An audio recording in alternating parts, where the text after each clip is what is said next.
नमस्कार, मी तेजश्री खाद्यप्रेमी या यूट्यूब चॅनलमध्ये तुम्हा सर्वांचं खूप खूप खूप मनापासून स्वागत करते. मी आज बनवते खूपच पौष्टिक असा झटपट तयार होणारा नाश्ता.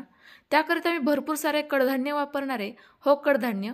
तेच तर तुमची मुलं खात नाही ना, परंतु यानंतर ते आवर्जून खाणार आहे. कारण मी आजचा हा जो नाश्ता बनवते ना, तो बनवल्यानंतर फक्त 5 ते 6 मिनिटांमध्येच लगेचच संपणार आहे. एवढा हा चविष्ट तयार होतो. बघितला आवाज किती मस्त कुरकुरीत आलाय. आतून तेवढाच मस्त जाळीदार आणि सुपर सॉफ्ट आहे. लगेच रेसिपीला सुरुवात करूयात. त्यापूर्वी जर चॅनलवर नवीन असाल तर चॅनलला पटकन सबस्क्राईब करून घ्या. सोबतच रेसिपीला देखील लाईक करा. आता आपण साहित्य कोणतं घेतलंय ते बघूयात. त्याकरिता मी घेतलेले आहे अर्धा वाटी भिजवून घेतलेला वाटाणा, अर्धा वाटी भिजवून घेतलेले मूग आणि अर्धा वाटी भिजवून घेतलेली चवळी. तर बघा, रात्रीच मी हे संपूर्ण साहित्य